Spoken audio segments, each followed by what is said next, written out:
कसं आहे की निकालाच्या पहिले दावे प्रतिदावे होत असतील, त्यातलाच एक प्रकार असेल. परंतु जेव्हा मतपेटी उघडेल आणि वास्तविकता काय आहे समोर, तेव्हा आपण बोलू. नाही, तो काही भाग नाही. आता ते सक्रिय नव्हते, परंतु बाकी काँग्रेसचे नेते सक्रिय होते ना.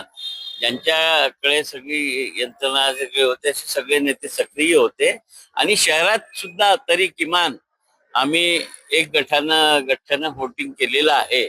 आता त्यांच्या सक्रियता बघ, त्यांना पूर्वनियोजित नितीत राऊतांचा कार्यक्रम असेल आणि मग पक्षाने जबाबदारी टाकली असेल म्हणून ते कुठे बाहेर गेले आहे. परंतु ते नसताना सुद्धा नगरसेवकांनी कुठेही न जाता बरोबर मतदान केलं आहे.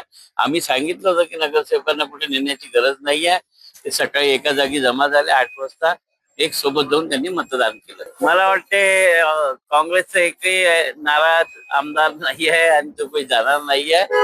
आणि मला वाटतं याला काही बळी पडणारी काँग्रेस. आता हे ऑपरेशन टायगर, ऑपरेशन लोटस हे सातत्यानं 4-5-6 वर्षापासून चालू आहे. आणि राजकारणामध्ये असला प्रकार या घटकेला झालेला आहे की तुम्ही तोडफोड. ज्या पद्धतीनं ही सरकार बनली आमदार तोडून, तर आता काहीही होऊ शकते. म्हणून मला वाटते की या सगळ्या गोष्टी होत असताना राजकीय राजकीय प्रतिमेला म्हणजे राजकारणातील व्यक्तिमत्वाला धक्का लावणारी ही घटना असू शकते. जो जातो त्यांनी आत्मपरीक्षण करायला पाहिजे की आपण का बरं जातो, का जात आहोत.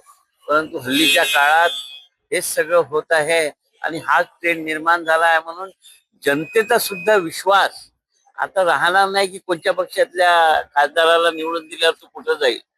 म्हणून आम्हा सर्व राजकारण्यांना आत्मपरीक्षण करण्याची गरज आहे की आम्ही खरंच काय करत आहोत.